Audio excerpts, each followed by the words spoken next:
In this lecture we'll start talking about cardiac arrhythmia. We'll discuss cardiac conduction system, cardiac muscle cell action potential, mechanisms of cardiac arrhythmia, and types of arrhythmia. A cardiac arrhythmia or dysrhythmia is any disturbance that occurs to normal heart rhythm. Cardiac arrhythmias can vary in severity, from an occasional missed beat to serious abnormalities of rate and rhythm that severely impair the pumping ability of the heart and can be rapidly life-threatening. To understand what happens in cardiac arrhythmias, we should know first the normal cardiac conduction system. You know that skeletal muscles need nerve supply, and they must receive a stimulus to contract. In contrast, heart can beat, even without nerve supply. It contains specialized cells that exhibit automaticity, called pacemaker cells. They intrinsically generate rhythmic action potentials in the absence of external stimuli. Normally, the heart beats rhythmically, and this rhythm depends mostly on sinoatrial node, or known as SAN. SAN is called the pacemaker of the heart, as it is the most rapidly beating part of the heart. So, SAN controls the heart rhythm, and initiates the contraction of the heart. In general, the part discharging at the highest rate is the pacemaker of the heart. First, impulse starts from sinoatrial node, then travels through atria, producing contraction of the atria. Then it reaches atrioventricular node, then to atrioventricular bundle, then travels through Purkinje fibers in the ventricles, producing contraction of the ventricles. Let's get deeper and talk about cardiac muscle cell action potential. The cell membranes of cardiac muscle cells are polarized at rest, which means it has more positive charge outside the membrane, and more negative charge inside. And it is impermeable to sodium, chloride, calcium and potassium ions, which means ions need channels in order to pass through the cell membrane. When an electrical impulse is generated by pacemaker cells, a depolarization of cardiac muscle cells occurs. That is accompanied by the opening of sodium, potassium and calcium channels in the cell membrane. This graph represents the change in the membrane potential over time in milliseconds. And there are 4 phases. Threshold potential is the minimum depolarization required to initiate an action potential. Let's start with phase 4. Phase 4 is the resting membrane potential, where sodium, chloride, calcium ions have a higher concentration outside, and potassium has a higher concentration inside the cells. Then phase 0, when there's a stimulus reaches the threshold potential, either it is myogenic or neurogenic, sodium channels open, causing influx of sodium ions, causing rapid depolarization of cell membrane. This creates more positive charge inside the cells, compared to the outside. Also L-type calcium channels open up, leading to a slow influx of calcium ions. Then phase 1, inactivation of sodium channels occurs rapidly, and potassium channels open up, leading to efflux of potassium, while calcium channels still opened with slow influx of calcium ions. The fast efflux of potassium and slow influx of calcium makes the inside of the cell more negative, and outside more positive, so leading to a decrease in the potential, as shown in the graph, till the rate of potassium efflux equals to calcium influx, where it reaches the plateau phase, which is phase 2. Then phase 3.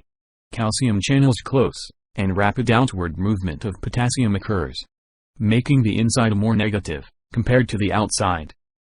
That continues, until re-establishing resting membrane potential, which is phase 4.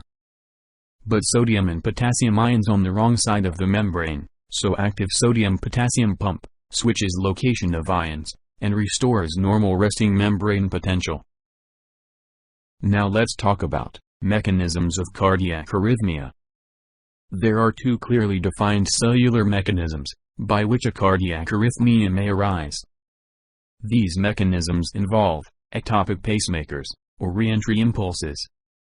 The term ectopic refers to the occurrence of displaced, or abnormal pacemakers in the heart. Under certain conditions, activity of SAN may be suppressed, and other regions of the myocardium that are capable of automaticity take over as the primary pacemaker, and control the rate and rhythm of the heart. Firing of these ectopic pacemakers can lead to premature cardiac depolarizations, that do not follow the normal conduction system of the heart, and that are in conflict with those arising from SAN. In a normally functioning myocardium, electrical impulses originating in SAN follow an orderly progression through the conduction system of the atria and ventricles. These depolarization impulses cannot re-enter cardiac tissue that has already been depolarized behind it, and terminate after the ventricles are depolarized. In an abnormal myocardium, conditions might exist, in which there is an area of slowed electrical conduction, coupled with a one-way conduction block. Because of the slow rate of depolarization, and one-way conduction block, impulse travels in the retrograde direction, and re-enters the conduction pathway, causing an extra or irregular heartbeat. And finally, let's talk about the types of arrhythmia. Let's first have a quick look on the normal electrocardiogram. P-wave represents the depolarization of the atria. PQ interval represents the conduction through AV node, bundle of His, bundle branches and Purkinje fibers. QRS complex represents the depolarization of the ventricles. T-wave represents the repolarization of ventricles. Note that the repolarization of the atria is lost in the QRS complex. Cardiac arrhythmias can be classified according to the site of origin. Sinus node arrhythmia originate from sinoatrial node. Atrial arrhythmia originate from the atria. Ventricular arrhythmia originate from the ventricles. Sinus rhythm is the normal rhythm of the heart. Originated by SAN, the original pacemaker of the heart. The normal heart beats from 60 to 100 beats per minute. There are two conditions related to sinus rhythm that may be normal or clinical according to the underlying cause. Sinus bradycardia, when SAN fires less than 60 beats per minute, and this is normal during sleep. And sinus tachycardia, when SAN fires more than 100 beats per minute, which is normal during physical exercises.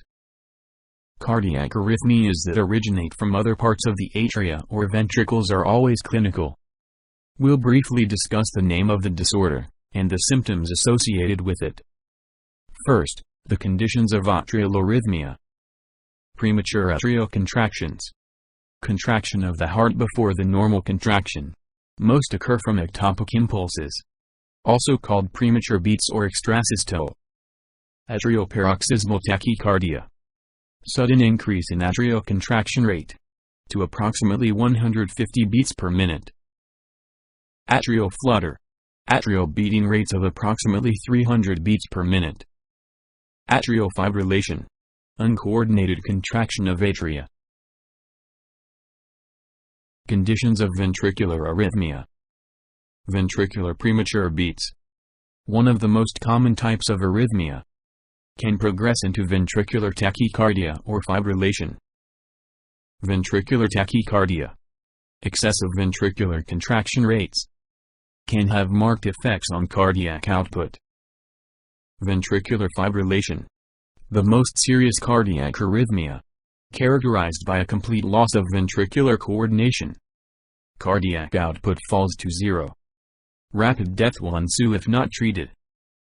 Ventricular arrhythmia is much more dangerous than atrial arrhythmia, since the maximum rate at which the AV node can conduct impulses is approximately 180 beats per minute. The ventricles are somewhat protected from the high beating rates of the atria during atrial flutter.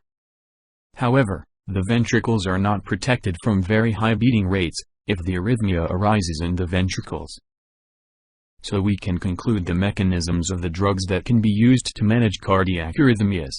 They should reduce conduction velocity, increase the refractory period, and extend overall duration of the cardiac action potential, or blunt the effects of the sympathetic nervous system on the heart.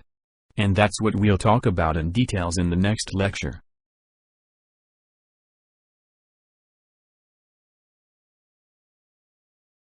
The key in the treatment of cardiac arrhythmias is to control the heart rhythm. And this is done by increasing the duration of the action potential, slowing conduction velocity and increasing the refractory period, or decreasing the sympathetic effect on the heart. So, they are divided to four major classes, according to their mechanism of action. Class 1, 3 and 4 increase the duration of cardiac cells' action potential, such as sodium channel blockers, potassium channel blockers and calcium channel blockers. And Class 2 suppresses the sympathetic effect on the heart, and it includes beta blockers. Many drugs have actions relating to more than one class, or may have active metabolites with a different class of action. Let's first talk about Class 1. They block voltage-gated sodium channels, they decrease automaticity, and reduce conduction velocity. They are used for atrial and ventricular arrhythmias. They are subdivided into 3 subclasses, according to their effect on the duration of the ventricular action potential. Class 1A, 1B and 1C. Quinidine is the prototype drug of Class 1A. Other agents in this class include Procainamide and Disopyramide. Quinidine binds to open and inactivated sodium channels, and prevents sodium influx, thus slowing the rapid upstroke during phase 0. It also inhibits potassium channels, and blocks calcium channels. Because of these actions, it slows conduction velocity and increases refractory period. Quinidine also has mild alpha-adrenergic blocking, and anticholinergic actions. Procainamide and Disopyramide have actions similar to those of quinidine. However, there is less anticholinergic activity associated with Procainamide, and more with Disopyramide. So they may produce anticholinergic adverse effects, such as dry mouth, urinary retention, blurred vision, and constipation. Neither Procainamide nor Disopyramide has alpha-blocking activity. Quinidine is used in the treatment of a wide variety of arrhythmias, including atrial, AV junctional, and ventricular tachyarrhythmias. Procainamide is available only in an intravenous formulation, and may be used in the treatment of acute atrial and ventricular arrhythmias. Disopyramide is used in the treatment of ventricular arrhythmias, as an alternative to Procainamide or quinidine, and may also be used for maintenance of sinus rhythm and atrial fibrillation or flutter. The second class, Class 1B. These drugs rapidly associate and dissociate from sodium channels. So their actions are manifested when the cardiac cell is depolarized or firing rapidly. This class include lidocaine and mexiletine. They are useful in treating ventricular arrhythmias. And the third class, Class 1C. It includes Flecainide and propafenone. Flecainide suppresses phase 0 upstroke in Purkinje and myocardial fibers. This causes marked slowing of conduction in all cardiac tissue, with a minor effect on the duration of the action potential and refractoriness. It also blocks potassium channels, leading to increased action potential duration. Propafenone also slows conduction in all cardiac tissues, but does not block potassium channels. Flecainide is useful in the maintenance of sinus rhythm, in atrial flutter or fibrillation. In patients without structural heart disease, such as left ventricular hypertrophy, heart failure, atherosclerotic heart disease, as it has a negative inotropic effect and can aggravate chronic heart failure. And it is also used in treating refractory ventricular arrhythmias. Use of propafenone is restricted mostly to atrial arrhythmias, rhythm control of atrial fibrillation or flutter, and paroxysmal supraventricular tachycardia prophylaxis, in patients with AV reentrant tachycardias.